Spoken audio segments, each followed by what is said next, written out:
training luncheon today was to educate our community partners, to educate faith and labor organizations so that they could talk with their constituents to help them navigate this Medicaid unwinding, to understand what are the qualifications for the Georgia's Pathways to Coverage program, and to gain commitments from them to advocate for Medicaid expansion in the state of Georgia, one of only 10 states now that does not have full Medicaid expansion. I think that this meeting was amazing. Not only does it educate me a little bit more, but I had the opportunity to bring some of my staff members with me, my biller, because she deals with Medicaid, so I need her to understand what's happening with it, as well as one of my interns.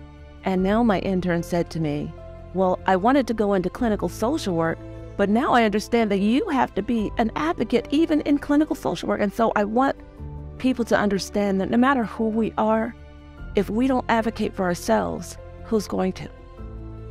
I'm going out there. Honestly, I'm working with my schools.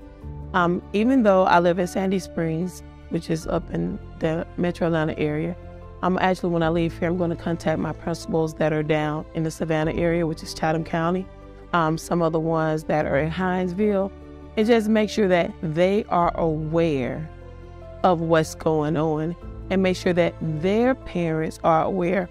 One of the things that we mentioned earlier when we were downstairs talking was accessibility, making sure that the language is something that everyone understands. I just want to make sure that, everybody knows what's going on, because it's important for me. It truly is. And if you don't believe it, just see it and watch, and then you're going to see the trickle-down effect. One of the things that I look at are some of the patients that I see currently where Medicaid would be beneficial to their services and to them being able to get the services that are required and needed. I'm having to see patients pro bono because of them not having the insurance that they need. It is detrimental to children, to our elderly, to be able to have these services in place. They're living on subsidized incomes, our elderly, as well as our children. A lot of times, our youth in the minority communities especially are single-parent households. Parents are doing all they can just to keep a roof over their heads.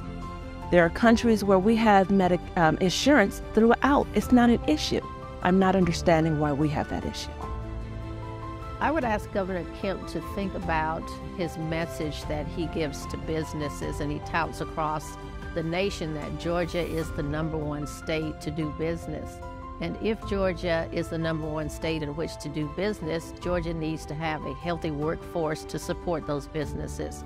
So it's critical that we expand Medicaid in the state so that we can continue to grow economically, but also so that those workers can have a safety net and have some security for themselves and their families.